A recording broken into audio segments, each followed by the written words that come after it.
Apocalipsis capítulo 14, versículos 6 al 13. Y el texto dice: vi volar por en medio del cielo a otro ángel, que tenía el evangelio eterno para predicarlo a los moradores de la tierra, a toda nación, tribu, lengua y pueblo, diciendo a gran voz: temed a Dios y dadle gloria, porque la hora de su juicio ha llegado, y adorad a aquel que hizo el cielo y la tierra, y el mar y las fuentes de las aguas. Otro ángel le siguió diciendo: ha caído Babilonia, la gran ciudad, porque ha hecho beber a todas las naciones del vino del furor de su fornicación. Y el tercer ángel lo siguió diciendo a gran voz: si alguno adora a la bestia y a su imagen, y recibe la marca en su frente o en su mano, él también beberá del vino de la ira de Dios, que ha sido vaciado puro en el cáliz de su ira. Y será atormentado con fuego y azufre delante de los santos ángeles y del Cordero. Y el humo de su tormento sube por los siglos de los siglos. Y no tienen reposo de día y de noche los que adoran a la bestia y a su imagen, ni nadie que reciba su marca, la marca de su nombre.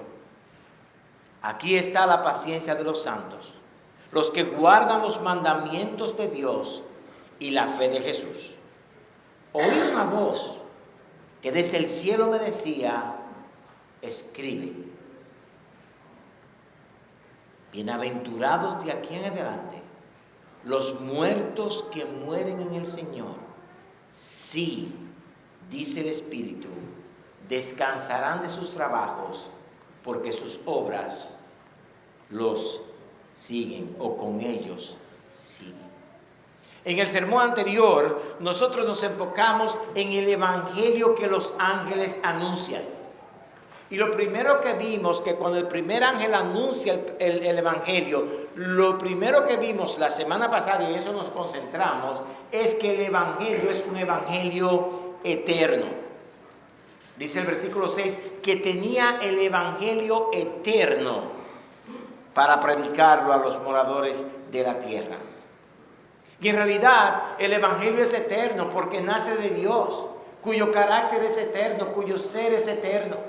El evangelio fue decretado desde la eternidad, fue planeado desde la eternidad. Los escogidos de Dios fueron escogidos desde antes de la eternidad. Hermanos, nuestro evangelio es eterno. Y en eso debemos tener una gran confianza. Porque sabemos que el evangelio Dios no se lo inventó cuando el hombre cayó. Dios no se levantó un día y dijo: ¡ay! ¿Qué vamos a hacer? No, el evangelio es eterno. Es tan eterno como el mismo carácter de Dios. Ahora, vimos también que la invitación del evangelio no es a levantar la mano y decir: repite después de mí, yo creo, soy pecador, soy pecador. No. La invitación del evangelio es, primero, a temer a Dios, y segundo, a darle gloria. Temer a Dios y darle gloria. Eso indica, hermanos, que nosotros, cuando venimos a Cristo y somos convertidos de verdad, nace en nosotros, y hablamos de eso, nace en nosotros un temor reverente hacia Dios y un deseo insondable de darle gloria. Y esa es una muestra de que somos creyentes. En el texto de hoy vamos a continuar con el tema y veremos solamente dos puntos. Primero, el evangelio aplicado. El evangelio aplicado, ese evangelio de temer a Dios y darle gloria, ¿cómo Juan les dice, como el ángel les dice, que deben aplicarlo en la situación de ellos y nosotros podemos aprender de ellos a aplicar. Así que veremos primero el evangelio aplicado. Vimos que el evangelio nos invita a temer y darle gloria a Dios. Ahora, ¿cómo hago yo eso en medio de esta persecución? ¿Cómo hago yo eso en medio de mi vida? Y la realidad, hermanos, es que una cosa que debemos tener clara es que o nosotros tememos a Dios o tememos al diablo y a los hombres. O adoramos a Dios o adoramos al diablo y sus demonios. No hay término medio para con Dios. O adoramos a Dios o adoramos a Satanás. Y por eso este evangelio se aplica claramente para ellos. A la luz de esta verdad, ¿cómo debían ellos vivir en medio de la persecución de ellos y cómo debemos vivir nosotros hoy día? Lo primero que vemos en la aplicación del evangelio es que el ángel anuncia que Babilonia ha caído. ¿Qué tiene que ver eso con vivir para el evangelio? Lo veremos en un minuto. Versículo 8. Otro ángel le siguió diciendo: ha caído Babilonia, la gran ciudad, porque ha hecho beber a todas las naciones del vino del furor de su fornicación. Babilonia representa las religiones falsas y el poder político militar aquí, que son las dos bestias que ya vimos. Y aquí hay una combinación. En Babilonia se combinan ambas. Y note que el texto dice: ha caído Babilonia, como si ya hubiera sido pasado. Porque es un hecho seguro de que las dos bestias van a ser destruidas. Y el creyente que va a aplicar el evangelio de no temer a Satanás para temer a Dios, de no adorar a Satanás para adorar a Dios, tiene que entender que los enemigos suyos van a ser destruidos. Una pregunta, hermanos: ¿cuántos de ustedes están glorificados hoy? Levante la mano. Ya hay varios glorificados aquí. No, hermano, mire, todavía no tenemos el nuevo cuerpo y la gloria eterna, ¿ok? Pero, desde la elección en la eternidad, Dios ya nos ve como si hubiésemos sido glorificados. Y ya Dios en la historia ve a Babilonia, a todos los enemigos de la iglesia, como si hubiesen sido destruidos. ¿Y qué me lleva a mí a crecer en santidad? O el hecho de que un día yo voy a ser glorificado, pero ya para Dios es un hecho seguro. ¿Qué me lleva a mí a no temer al diablo y a sus bestias? O que ellos van a ser destruidos. Están en acción ahora, pero van a ser destruidos. Y esto, hermano, es importantísimo para que nosotros apliquemos el evangelio. En el tiempo de Juan, Roma era la Babilonia. ¿Cómo debía vivir Juan en ese tiempo? Reconociendo que un día van a llegar a su fin y van a ser destruidos. Yo no tengo que temerles. Y el principio aquí es este: los instrumentos en las manos del dragón que él usa para perseguirte, para tentarte, para hacerte desviar del camino de Dios, todos esos instrumentos van a ser destruidos. En la iglesia en Virginia, donde yo predico, la gente dice amén. Pero no sé ustedes. Ellos, hermanos, deben tener la confianza de que los enemigos no van a prevalecer para poder no temerles. Una pregunta, ¿cuántas veces usted pelea con alguien lleno de miedo sabiendo que el otro está derrotado? ¿Verdad que no? Para aplicar el Evangelio, para temer a Dios y darle gloria. Hoy, yo tengo que reconocer y darme cuenta, ellos van a ser destruidos. No van a ganar la batalla. La promesa de la destrucción de Babilonia trae también una advertencia evangélica. Ahora, para muchos esto no es el Evangelio, porque está hablando de condenación. Pero esta condenación Dios la está dando para que nos sirva como advertencia a nosotros. Y eso está en el versículo 9. Y el tercer ángel lo siguió, al primero y al segundo, diciendo a gran voz: si alguno adora a la bestia y a su imagen, y recibe la marca en su frente o en su mano, él también beberá del vino de la ira de Dios. El Evangelio tiene como fin que vengamos a Cristo por la fe, para ser librados de la ira de Dios. Por tanto, una parte esencial del Evangelio es que nosotros entendamos que Dios está airado con los pecadores. Que un día viene un día de ira. Y un evangelio que solamente te dice lo siguiente: Cristo te va a suplir tu soledad. Hermanos, Juan estaba en una cárcel solo.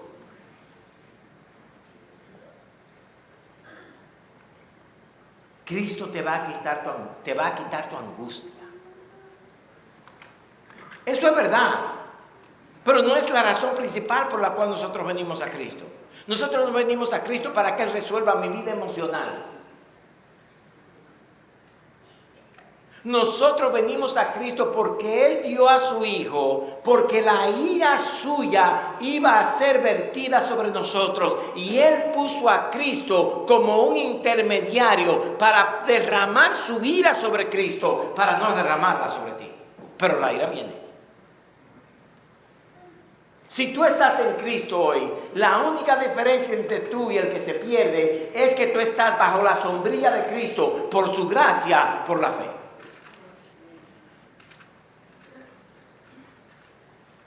Un evangelio sin la ira de Dios es un evangelio falto, incompleto, cortado, mutilado. De hecho, la invitación del evangelio es a invitarnos a salir de la idolatría, a Satanás, a las bestias, a Babilonia, a la religión falsa, y humillarnos ante Cristo para adorarle. Esa es la invitación del evangelio.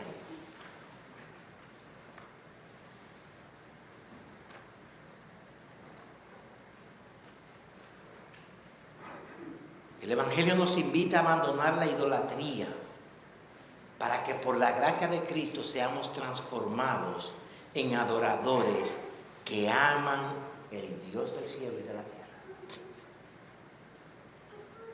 Pero la ira va a ser derramada. Y Dios da a Cristo porque Él no quiere la muerte del impío. Ahora, hay otro aspecto aquí que la advertencia se hace más grande y más seria, más grave. Y es que el texto nos habla de la intensidad de la ira. No solamente que la ira de Dios va a ser derramada, sino que hay una intensidad de la ira de Dios que debemos tener en cuenta. Déjenme decirle algo, hermanos. ¿A cuántos de ustedes les gusta tomar antibióticos? Especialmente en líquido. El sabor es horrible, ¿verdad? Y eso, hermanos, que eso es después de pasarlo por una serie de cosas para darle un sabor que a usted le agrada.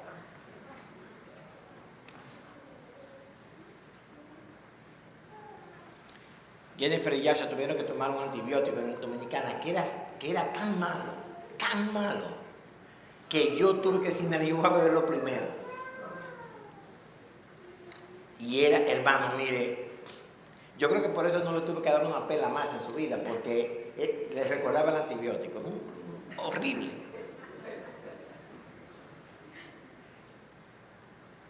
Horrible. Pero la intensidad de la ira de Dios no es mezclada con nada dulce. Mire lo que dice el texto. Aquellos sobre los cuales la ira de Dios cae, él también beberá del vino de la ira de Dios que ha sido vaciado puro en el cáliz de su ira. Y será atormentado con fuego y azufre delante de los santos ángeles y del Cordero.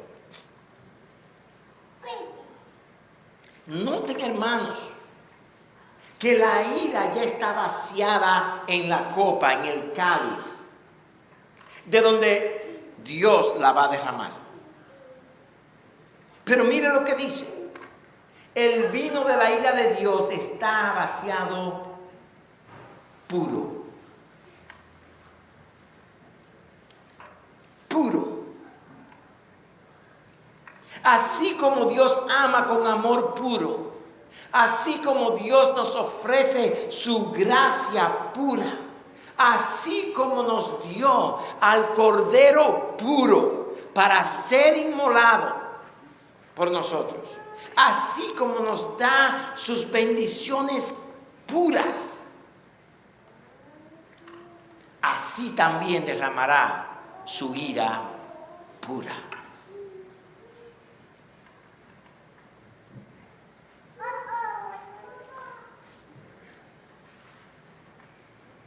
Amado amigo, tú que estás aquí hoy escuchando el Evangelio, especialmente tú que has escuchado el Evangelio muchas veces, la ira de Dios nace del puro y santo carácter de Dios, y cuando Él la derrame, no hay para atrás. El temor de la ira de Dios, hermanos, debe hacernos parar los pelos de la piel. Y debe hacernos pensar primero en la condición nuestra. Y segundo, en la condición de los que nos rodean. Tus hijos que no conocen a Cristo van a ser puestos bajo la pura ira de Dios si no vienen a Cristo. Tu prima que tú quieres mucho, si no viene a Cristo, estará bajo la ira de Dios.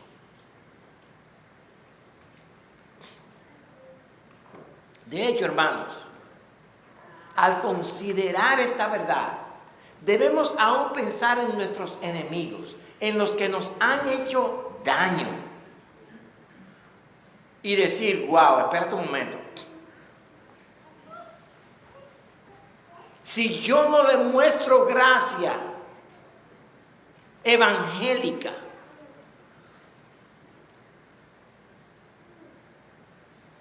el fuego y el azufre de la ira pura de Dios estará sobre él para siempre.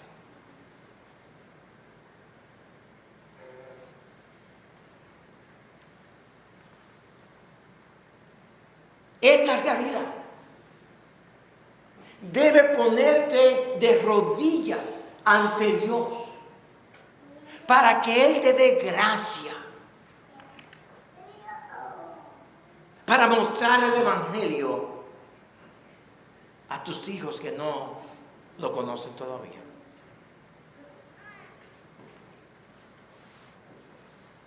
El problema de muchos de nosotros, amados hermanos, es que nos hemos olvidado de algo muy simple.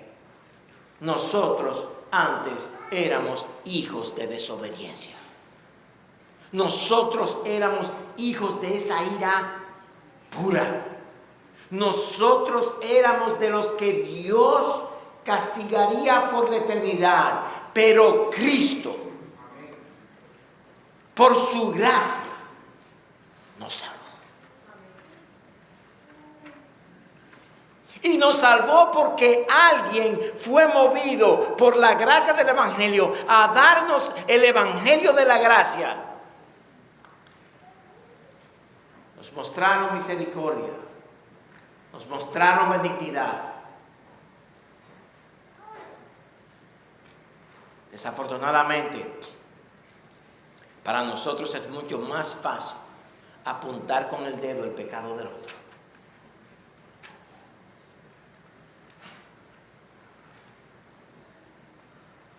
Porque nos hemos olvidado del pecado nuestro.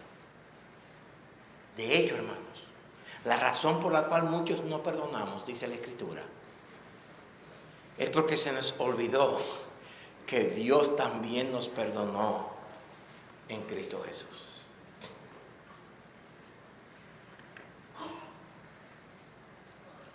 Hay otro punto de la ira de Dios.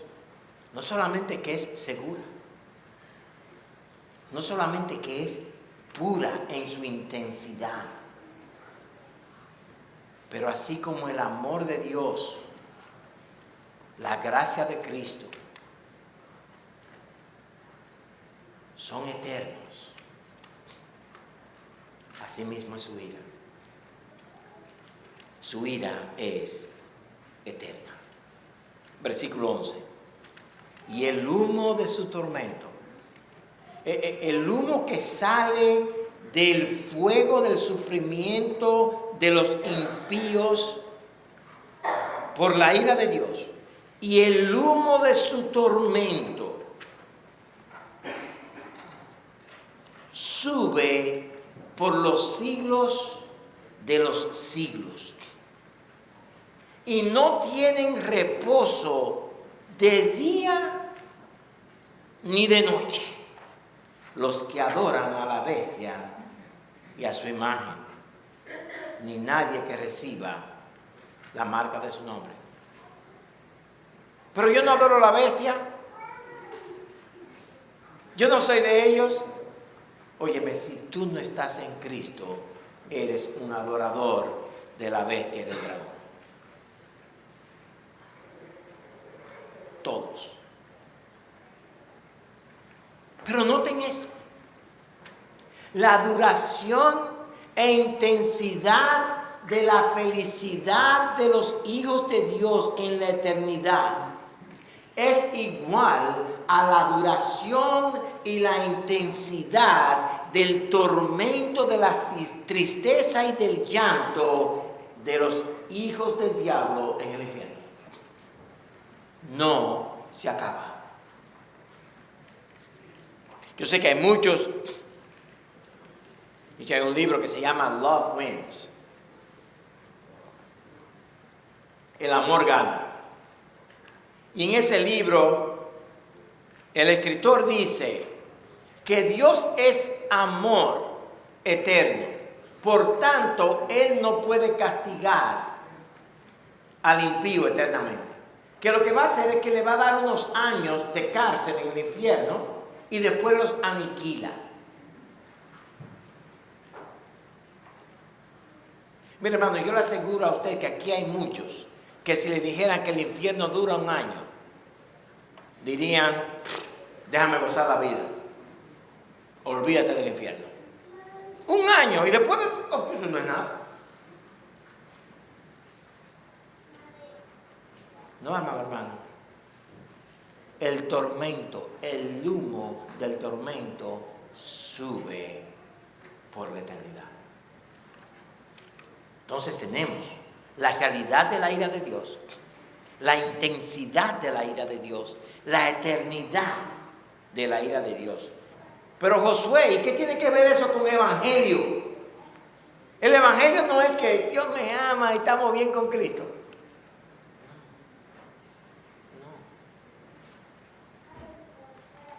De hecho, Cristo fue necesario porque el problema tuyo no era el problema del pecado.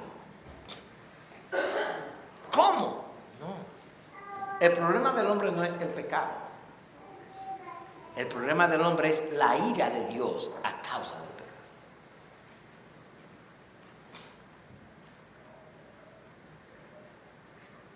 Dios en Cristo no solamente te salva de la pecaminosidad, que es la causa de tus pecados. Dios en Cristo te libra del problema que tú tienes con Dios, que es la ira de Dios. Por eso Cristo debió morir en la cruz. Por eso debió tomar el tormento. Por eso Él fue crucificado como un injusto, aunque era el justo. Y como dice la Escritura, el justo por los injustos.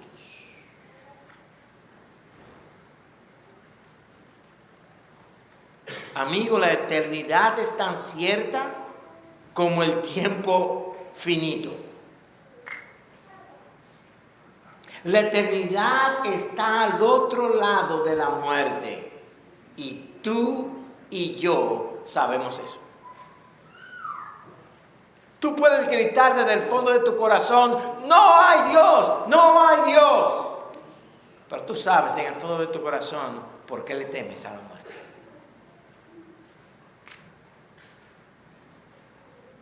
Y la razón es simple.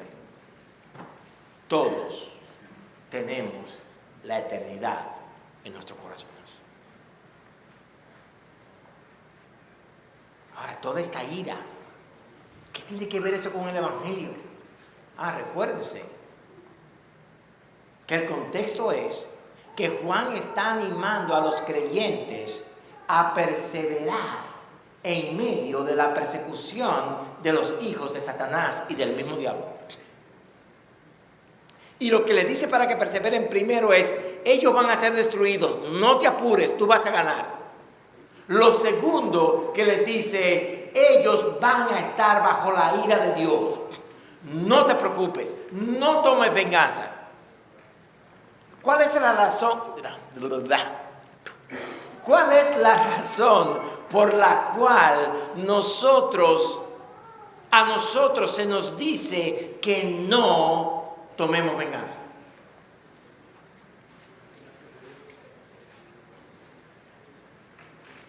Porque la venganza es mía, dice el Señor.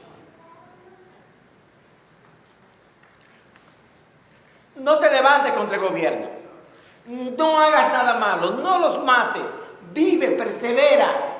Vive para Cristo. ¿Por qué? Yo me voy a encargar de ellos.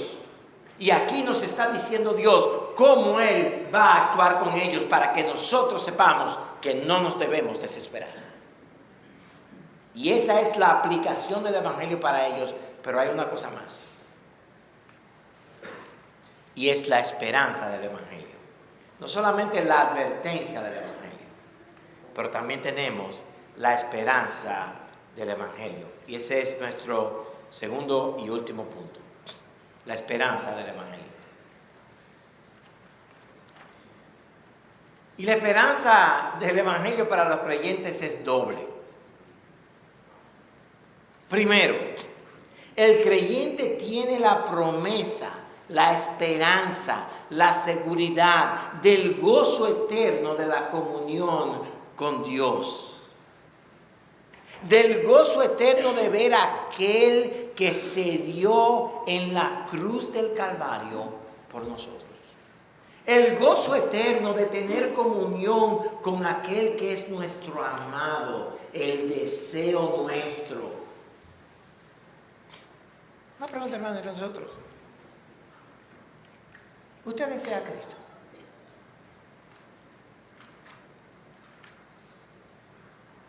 ¿Deseas tú a Cristo? ¿Amas tú aún la idea de que un día lo voy a ver?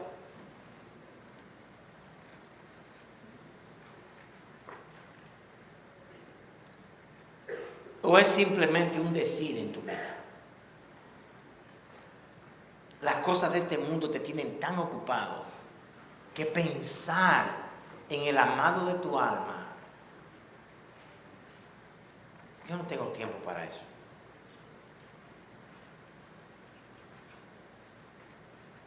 La primera bendición del Evangelio es que un día tú estarás cara a cara con el Señor para tener comunión con Él eternamente.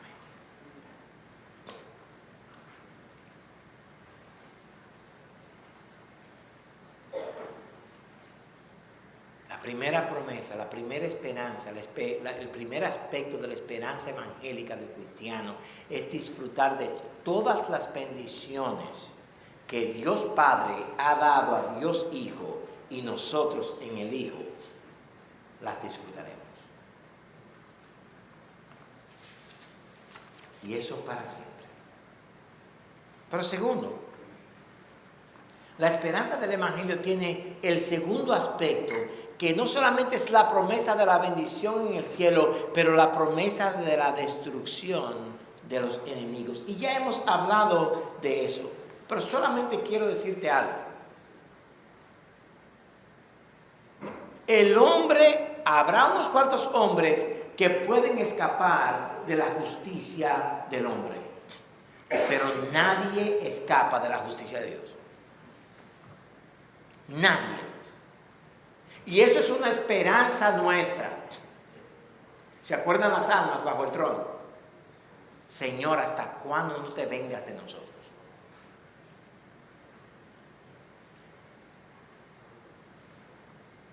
Y esas dos verdades, el hecho de que voy a disfrutar de Cristo y el hecho de que los enemigos van a ser destruidos, esas dos verdades tienen una aplicación. Y eso está en el versículo 12. Ahora, llegamos al punto, ¿qué hacemos con estas verdades en nuestras vidas? Versículo 12. Aquí está la paciencia de los santos, los que guardan los mandamientos de Dios y la fe de Jesús. Aquí está la libertad. No. Aquí está el gozo. No. Aquí está la alegría. No. ¿Qué dice el texto? Aquí está ¿qué? La paciencia. La paciencia es la facultad que Dios nos da para soportar el peso de la adversidad, el peso de los insultos, el peso de los pecados de otros en nuestra contra, sin quebrarnos, sin rompernos, sin que la espalda se nos rompa, sin abandonar el camino, sin rendirnos.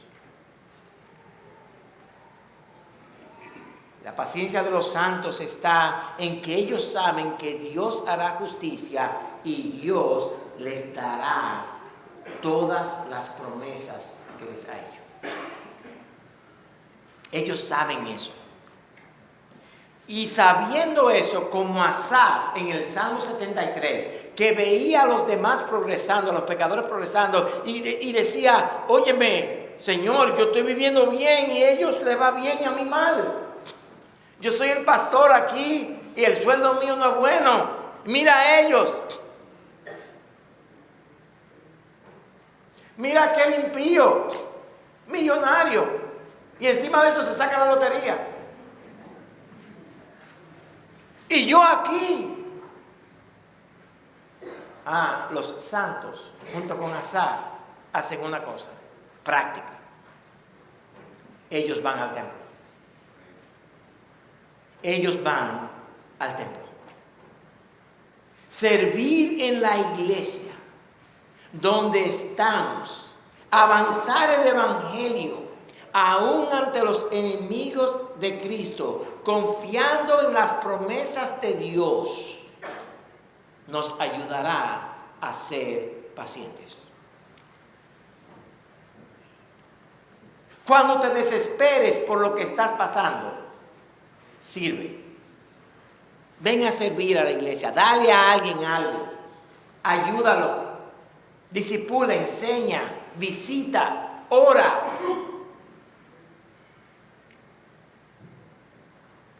Hermanos, las adversidades son necesarias.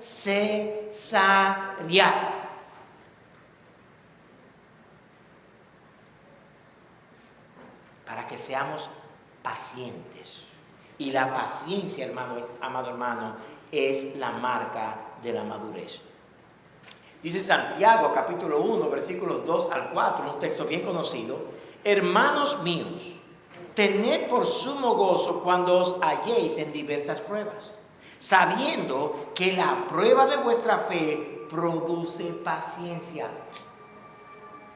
Mas tenga la paciencia su obra completa, para que seáis perfectos y cabales, sin que os falte cosa alguna. La prueba en la que tú estás, el insulto que te dieron, el daño que te hicieron, la herida que te dieron, es prueba de tu fe. Es una prueba, es un ejercicio para producir paciencia. Y hasta que la paciencia no te madure, no vas a ser maduro. Una persona que yo veo que tiene que resolver el problema ahora, y si no se lo resuelven ahora, la cosa no va, le falta paciencia. Y eso indica falta de madurez espiritual. ¿Por qué? Porque el paciente confía en Dios. Mire, hermano, los problemas que yo tengo en la iglesia y en mi casa, yo no los puedo resolver. Yo antes creía que yo podía. Yo no puedo. Y los problemas que tú tienes, tú tampoco puedes resolverlo. Lo que tienes que hacer es confiar en Dios, obedeciendo sus mandamientos y manteniendo la fe de Jesús. Él es que resuelve los problemas, no. En el tiempo de Juan estaba en la cárcel. Y los enemigos de la iglesia parecían tener el poder de destruirlo todo. Ellos debían aferrarse de la esperanza de la gloria de Dios y la esperanza de la ira en contra de los enemigos. Una pregunta, hermanos, levanten la mano, que quiero ver aquí. ¿Cuántos de ustedes han sido insultados alguna vez? ¿Han sido heridos por el chisme de alguien? Todos. Ora que Dios salve a esa persona y perdona. No te queda de otra. Más nada.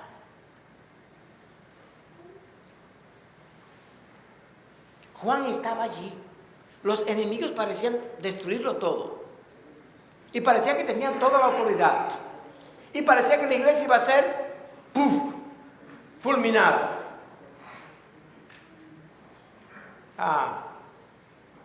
Pero mira lo que Juan escribió en su evangelio cuando Jesús estaba con él aquí en la tierra. Juan 16:33. Estas cosas os he hablado para que en mí tengáis paz. En el mundo tendréis aflicción, mas que confiar en que yo he vencido el mundo. Yo he vencido el mundo. Aun cuando no lo parece, aun cuando parece que la iglesia se va a desmoronar, aun cuando parece que tú vas a caer en la tentación, confía en Dios. Cristo ha vencido.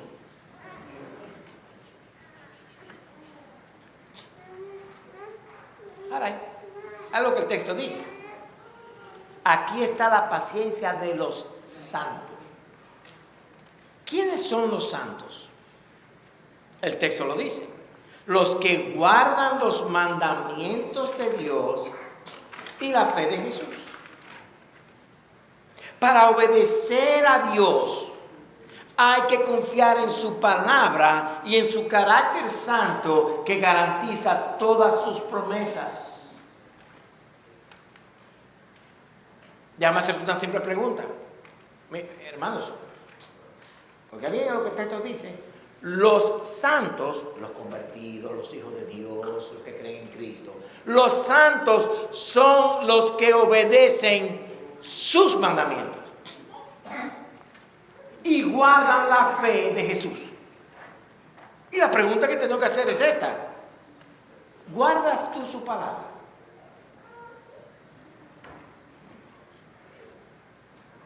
¿Obedeces tú la palabra de Dios?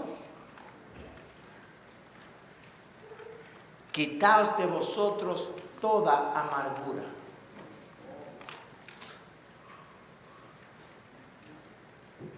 Perdonaos unos a otros. Sed benignos. Benignos. Buenos unos con otros.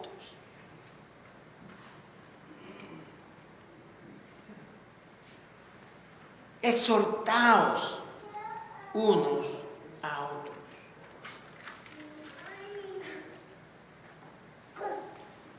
Amad a vuestros enemigos. Era una pregunta, déjame hacer una pregunta. ¿Cuántos de ustedes entienden ese mandamiento? Amad a vuestros enemigos. No es verdad que el problema no es no entender la palabra de Dios, hermano. El problema es no obedecerla.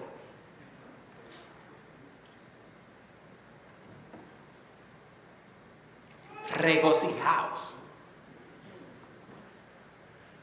¿Cuándo fue la última vez que usted se gozó de verdad en Cristo? Es un mandamiento. Gozarse es un mandamiento. Pero que la vida se me está cayendo. Sí, pero me voy a gozar en las promesas de Cristo. Tengo cáncer. Me voy a gozar. Mi hermano mayor acaba de cumplir 68 años. Y le cantamos cumpleaños feliz. Y que tenga muchos años más. Y él dice, ay no, ya no tanto. Ya yo me quiero ir a estar con el Señor. Yo no, ustedes saben que yo voy a vivir 238 años, así que estamos bien conmigo. Pero regocijaos. Por último, amado hermano, el versículo 13. Oí una voz que desde el cielo me decía, escribe. Bienaventurados de aquí en adelante los muertos que mueren en el Señor. Sí, dice el Espíritu, descansarán de sus trabajos, porque sus obras con ellos siguen. Todos los cargados que vengan a Cristo por la fe van a descansar de sus trabajos. Y el trabajo aquí, en el contexto, es la persecución contra la iglesia. Ustedes confíen en Cristo en medio de toda esa persecución, en medio de las tentaciones.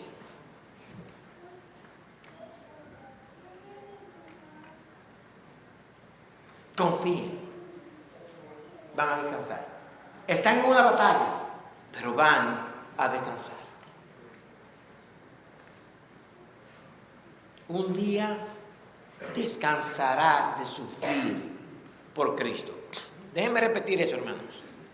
Un día descansarás de sufrir por Cristo. Déjenme repetir una vez más, hermanos.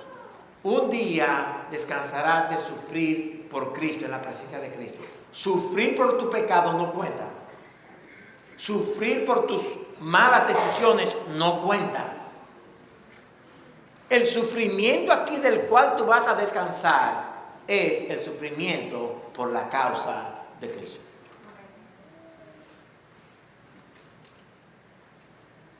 No más chisme. Hermano, ¿cuántos de ustedes estarían contentos si no hubiera más chisme en la iglesia? No más problemas en la casa. No más problemas y llena el espacio. sé paciente, sirve a Cristo. Y ese es el consejo de Juan para los perseguidos. Y es el consejo de Juan para nosotros hoy.